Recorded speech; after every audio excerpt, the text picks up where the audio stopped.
Hello friends, welcome to my YouTube channel Let's Cognize. Today our topic is Unit 1st of MEG 10 Entry of English A Historical Overview. इसमें हमारे कुछ topics हैं, जैसे first है हमारा objective introduction, ये तो नॉर्मल है।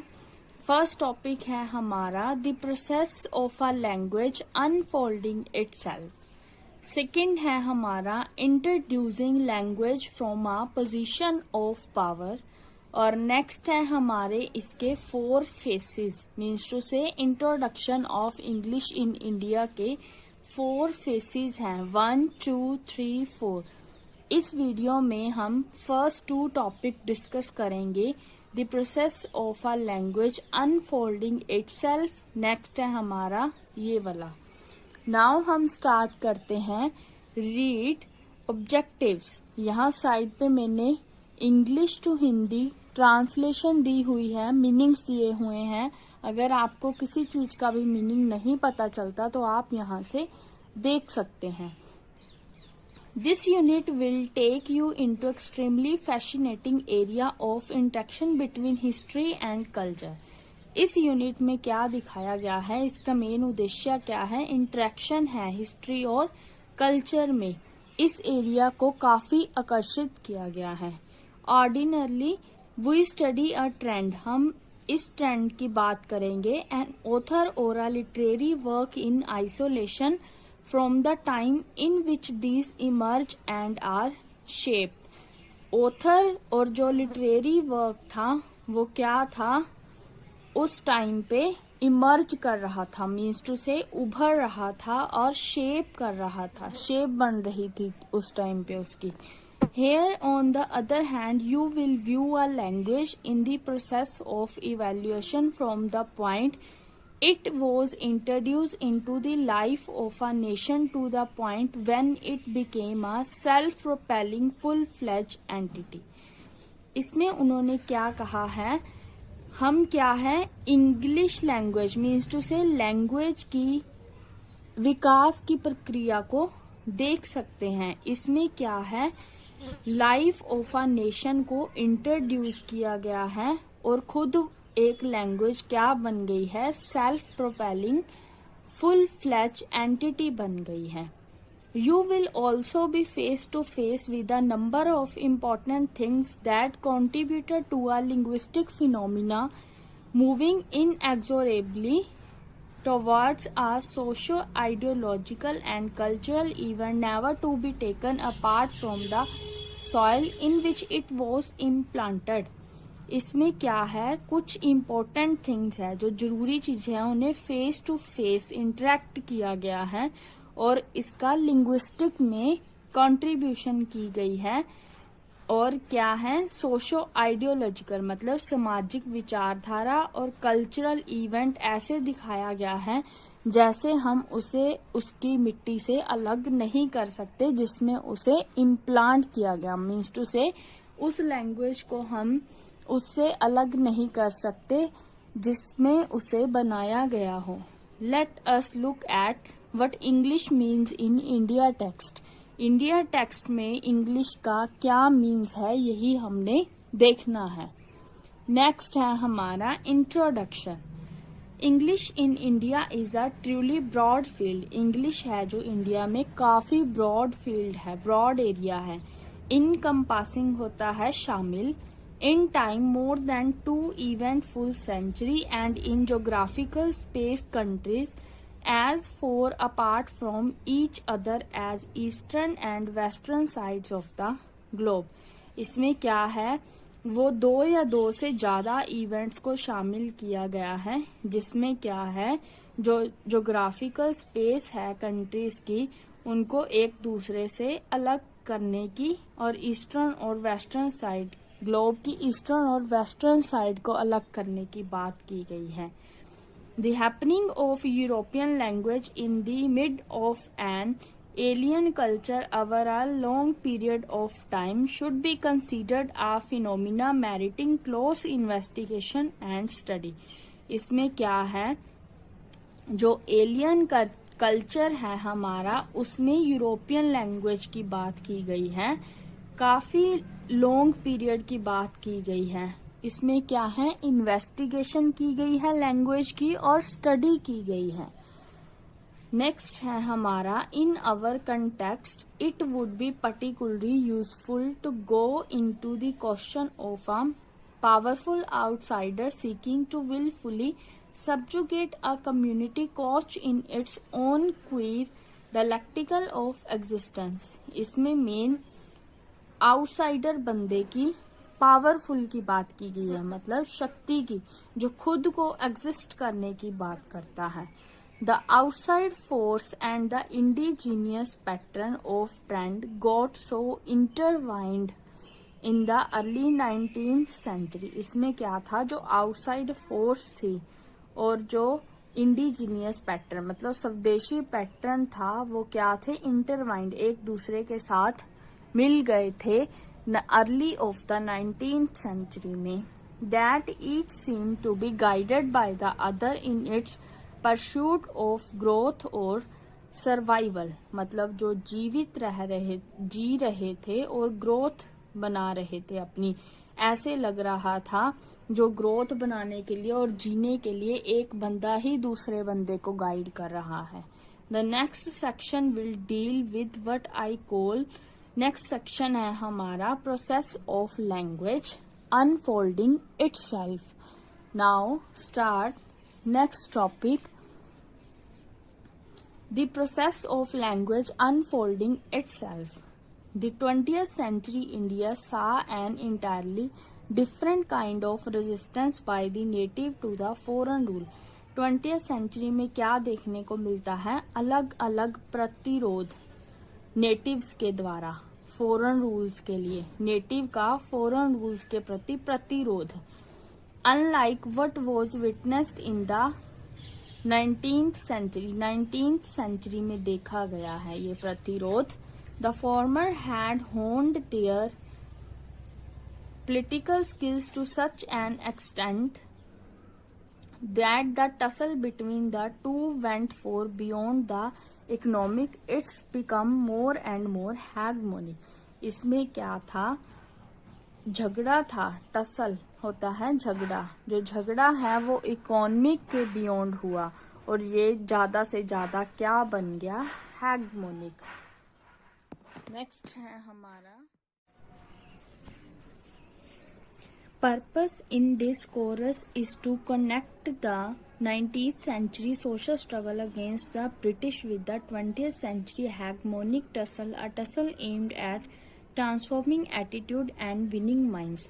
ये जो झगड़ा था इसका मेन मोटिव क्या था, कनेक्ट करना। जो 19th सेंचुरी में सोशल स्ट्रगल हुए थे, सामाजिक झगड़े हुए थे अगेंस्ट द ब्रिटिश के अगेंस्ट, किसके साथ करना था, सेंचुरी हेगमोनिक टसल के साथ। इस टसल का मेन एम क्या था, ट्रांसफॉर्म करना, मीन्स टू से एटीट्यूड और विनिंग माइंड को ट्रांसफॉर्म करना, विनिंग माइंड को ट्रांसफॉर्म करना। The territory that we mainly explore in this course is that of language. जहाँ पे मेन एक्सप्लोर किसको किया गया है, लैंग्वेज को। A language even a totally alien language, जो लैंग्वेज थी टोटली क्या थी, एलियन, इंग्लिश लैंग्वेज थी। इज नॉट अ सिंपल, यह सिंपल नहीं थी, one sided item of use, एक तरफ से यूज की जाती थी। Instead, a language is a whole system of knowledge constructing activity in which participation of diverse element is the key factor।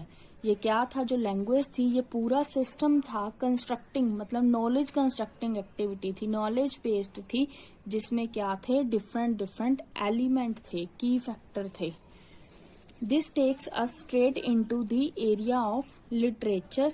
ये एरिया कौन सा है, लिटरेचर का, लैंग्वेज वाला एरिया लिटरेचर का है। As we notice English began to used increasingly by writers and thinkers in India.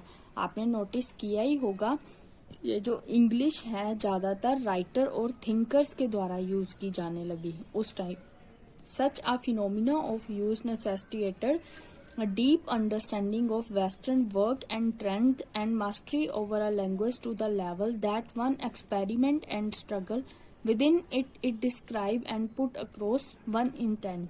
इसमें क्या था, अंडरस्टैंडिंग की गई, मतलब किसको समझा जाने लगा, किसका अध्ययन किया, वेस्टर्न वर्क का और ट्रेंड का, और मास्टरी की गई लैंग्वेज के ऊपर, मीन्स टू से एक्सपेरिमेंट और स्ट्रगल के ऊपर, it to describe and put across one intent. All this require a fair degree of acquaintance with the cultural ethos of that language. इसमें क्या था, एक डिग्री चाहिए थी, मतलब एक कल्चरल एथोस होता है संस्कृत लोकाचार के अध्ययन के लिए, मतलब काफी नॉलेज चाहिए थी, मतलब डिग्री चाहिए थी. Thus it that those who face the question of coming to terms with an alien tongue read its author and thinker with exemplary seriousness and view the represented and referred reality from a different angle. कुछ लोग क्या थे, face to face जो alien language, alien टंग की तरफ से question आते थे उनका मुकाबला करते थे, मतलब फेस टू फेस उनका आंसर देते थे. उसके लिए क्या था, वो किसका अध्ययन करते थे, किसको रीड करते थे, अपने ऑथर्स और थिंकर्स को पूरे अच्छे तरीके से सीरियसली स्टडी करते थे, और उनको वो क्या थे, डिफरेंट एंगल, मतलब अलग ही तरीके के, मतलब अलग ही नजरिया से देखते थे. This enable them to widen their mental origin. इससे क्या होता था, उनका जो मेंटल ओरिजिन था वो ग्रो करता था, मतलब वाइड होता था. And equip them ideologically evolve and appropriate stance. इसमें क्या था, उनकी जो विचारधारा थी, माइंड था, वो शार्पन होता था, वाइड होता था. The criss cross of such a path would be discernible होता है difficult. When we see the process of English in India unfolding in the 19th and 20th century, मतलब ये वो वाला पाथ था जिसमें क्या थी, काफी डिफिकल्टीज थी इंग्लिश की इंडिया में अनफोल्डिंग के लिए, जो 19th और 20th सेंचुरी में थी. What do we make of the growth of English as a medium in the post-independence India? कैसे ग्रो करना था इंग्लिश को एज अ मीडियम के लिए इंडिया में. This is a period in which a nationalist response to an alien tongue was accepted. इसमें क्या था, इस पीरियड में क्या था, नेशनलिस्ट रिस्पॉन्स, मतलब फेस टू फेस जो उनको रिस्पॉन्स देते थे, यही एक्सेप्ट किया गया था. When the newly emerge nation, जो नेशन इमर्ज हो रहा था, उभर रहा था, could take deeper interest in the unveiling of new life pattern in the native tongue. उसमें क्या था, काफी इंटरेस्ट लिया जाने लगा वो वाला लाइफ पैटर्न जो बिल्कुल अनकवर था, अनवेलिंग था. इन दिस सेक्शन उन्होंने क्या एग्जामिन किया है, लैंग्वेज, मतलब पावर हैगमोनिक पोजीशन. जो झगड़ा हुआ था वो हैगमोनिक पोजीशन से रिलेटेड था, हमने लास्ट स्टैंजा में पढ़ा ही है. like in the case of the introduction of English language in India. इसमें क्या थी, इंट्रोडक्शन बताई है. नेक्स्ट टॉपिक है हमारा introducing language from a position of power. Means to say introduction है लैंग्वेज की पावर के बेस पे, पावर के बेस पे introduction. In the early phase of its active presence in India, early phase में क्या था, active presence. English represent a position of power. English ने क्या रिप्रेजेंट किया, पोजीशन ऑफ पावर को रिप्रेजेंट किया. Introducing language from a position of power. In the early phase of its active presence in India, English represent a position of power. English ने क्या represent किया था, position of power. I talk of active present. मैं active presence की बात कर रहा हूँ, जो किसे denote करता है. English came to bear a stamp of authority in the 1830s. मतलब English ने थी क्या थी, स्टैंप लगा दी थी अपनी 1830s में, मतलब अथॉरिटी की, अधिकार की। The period in which the British could flaunt their influence and define on their authority the parameter suitable to India. ये वो पीरियड था जिसमें क्या थे, ब्रिटिश क्या दिखा सकते थे, अपना प्रभाव दिखा सकते थे हमारे ऊपर, और अथॉरिटी को मापदंड से माप कर मतलब इंडिया को बता सकते थे कि उनका कितना अधिकार है। Macaulay's famous minute of 1835 is the case in point. इस ये किस में है, मतलब ये जो पॉइंट है मकॉले मिनट ऑफ 1835 का, ये इस पॉइंट का सबसे इम्पॉर्टेंट केस है। Here I draw your attention to the tone adopted by Macaulay in the minute. यहाँ पे क्या है, मैं आपको मकॉले मिनट में अडॉप्ट की गई टोन के बारे में आपका ध्यान आकर्षित करता हूँ। इसमें क्या है हमारा, I have no knowledge of either Sanskrit और अरेबिक। मुझे कोई नॉलेज नहीं है संस्कृत और अरेबिक की, but I have done what I could to form a correct estimate of their values. बट मैं कर सकता हूँ, मतलब उनकी वैल्यूज का अंदाजा लगा सकता हूँ। I have read the translation of most celebrated Arabic and Sanskrit works. मैंने काफ़ी सारी अरेबिक और संस्कृत वर्क्स की ट्रांसलेशन को पढ़ा है। आई हैव कन्वर्स्ड, मैंने बातचीत की है, both here and at home, यहाँ पे और घर में भी, with man disguised by the proficiency in the eastern tongue, मतलब ईस्टर्न टंग की जो कुशलता थी, उनसे जो डिस्गाइज किए गए थे बंदे, उनसे बातचीत की है। I am quite ready to take the oriental learning at the valuation of the orientalist themselves. मैं तैयार हूँ ओरिएंटल लर्निंग के लिए और अपनी ओरिएंटल लिस्ट का मूल्यांकन कराने के लिए, मीन्स टू से वैल्यूएशन कराने के लिए।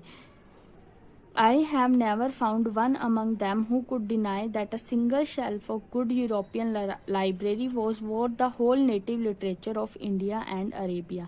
मैंने अभी तक ऐसा कोई नहीं पाया जो इस बात से इनकार कर सके कि यूरोपियन लाइब्रेरी में एक सिंगल शेल्फ के भी पूरे नेटिव में से कोई लायक था इंडिया और अरेबिया के। We are not supposed to take this statement literally. मैं इस स्टेटमेंट को लिटरली नहीं ले रहा, but to understand the argument the Macaulay advances in the context of the 19th century India. मैं मकॉले की एडवांस मतलब 19th सेंचुरी में उसकी एडवांसमेंट को समझ रहा हूँ। There is a sort of rhetoric, rhetoric होता है साहित्य शास्त्र। वो क्या है, साहित्य शास्त्र का सोट है उसकी टोन में, और मकॉले क्या अंडरस्टैंड कर रहा है, फॉर्म अ करेक्ट एस्टिमेट, मतलब सही अंदाजा लगा रहा है। Add to this the fact that he is addressing the audience of his choice, मतलब वो किसको संबोधित कर रहे हैं, जो उसको चूज करते हैं, मतलब जो उसे देखते हैं, मतलब जो उसकी ऑडियंस है मकॉले की, वो उसको संबोधित करता है। The people who share not just his prejudice, वो बंदे जो अपनी प्रेजुडाइज को शेयर नहीं कर रहे, हिज पोजीशन ऑफ पावर, उसकी पावर की पोजीशन देख रहे हैं। The people with the job on hand to frame a new language policy for the colony, वो लोग जो क्या है नीतियां बना रहे हैं, फ्रेम कर रहे हैं न्यू लैंग्वेज की नीतियां बनाने के लिए कॉलोनी में। Here the word orientalist signifies scholars who assiduously, assiduously होता है परिश्रम से, मतलब ओरिएंटलिस्ट किन लोगों को सिग्निफाई करता है, जो परिश्रम से काम कर रहे हैं एक लैंग्वेज के लिए। Examine a specific phenomena, the result of which they make available to the larger community of scholars for further study and reference। इसमें क्या था, उस फिनोमिना को देखा गया जिसमें क्या थी, लार्जर कम्युनिटी स्कॉलर्स को दी गई स्टडी करने के लिए, एड्रेसेस करने के लिए, रेफरेंस के लिए। Obviously Macaulay is no position to disagree with the orientalist, Macaulay था जो उसकी पोजीशन नहीं थी, मतलब वो डिसअग्री नहीं था ओरिएंटलिस्ट थे और इसकी फाइंडिंग से। one of which is that a single shelf of a good European library was worth the whole native literature of India and Arabia.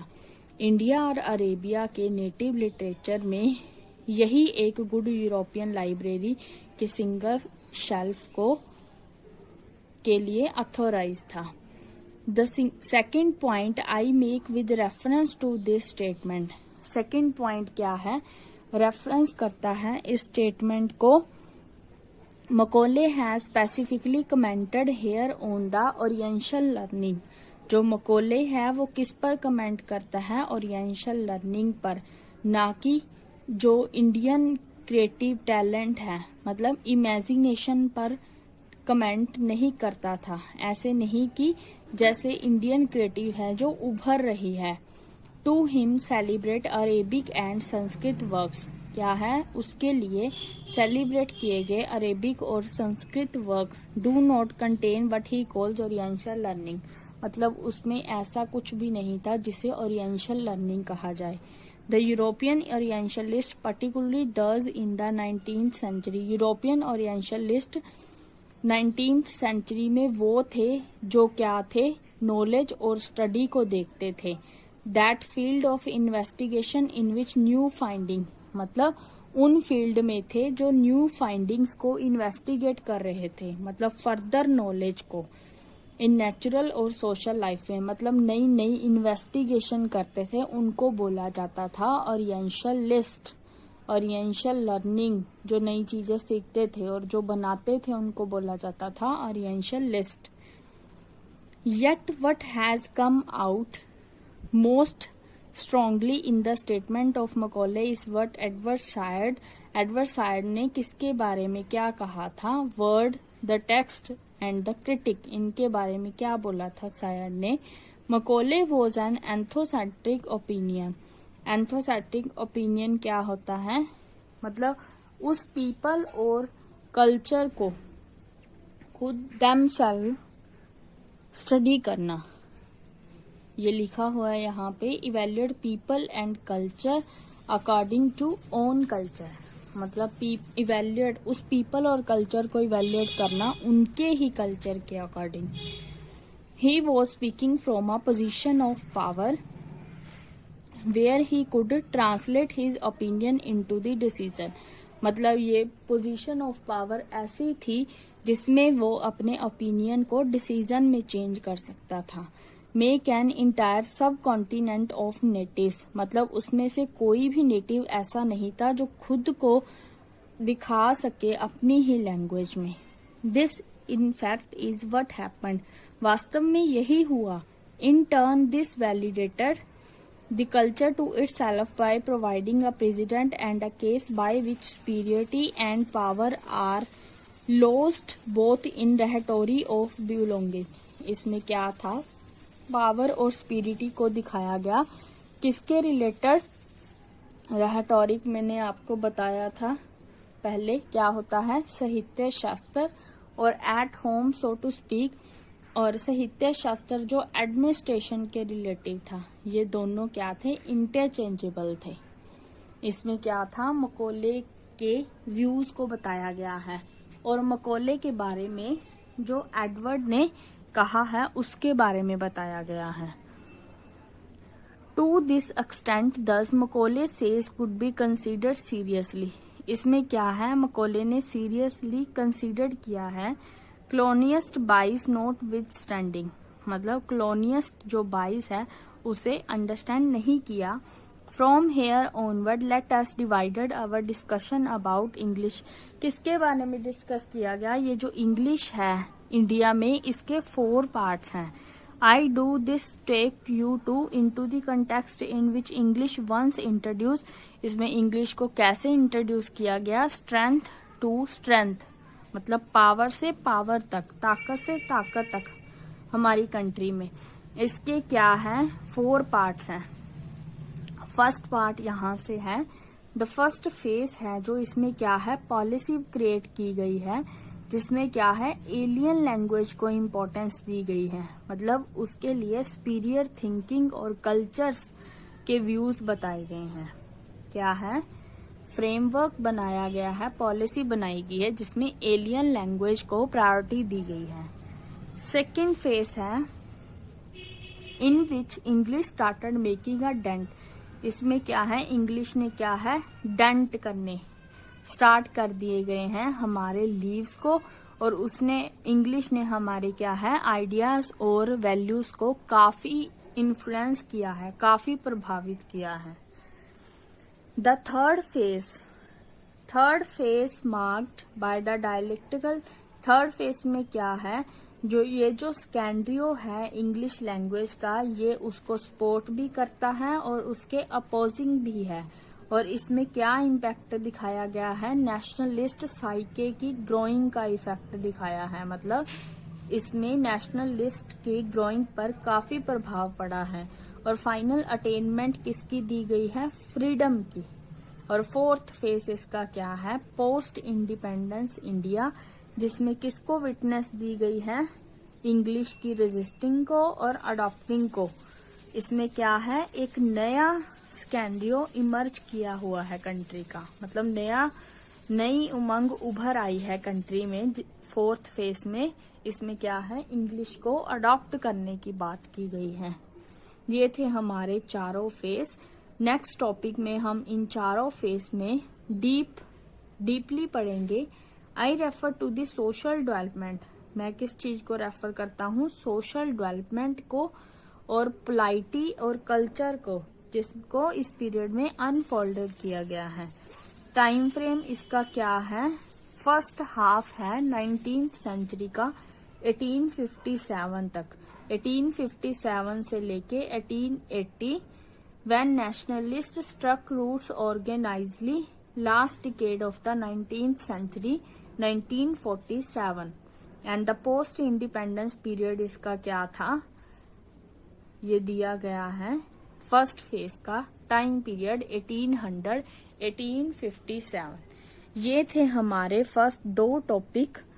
Second ये हमारा टॉपिक था introducing language from a position of power. First था हमारा unfolding.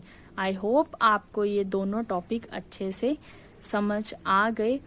So please अगर आपको ये video अच्छी लगे तो प्लीज मेरे चैनल को सब्सक्राइब कर देना और बेल आइकन प्रेस कर देना, ताकि आपको MEG 10 की मोर वीडियोस मिल जाएं, ताकि आपको पढ़ने के लिए इजी हो जाए।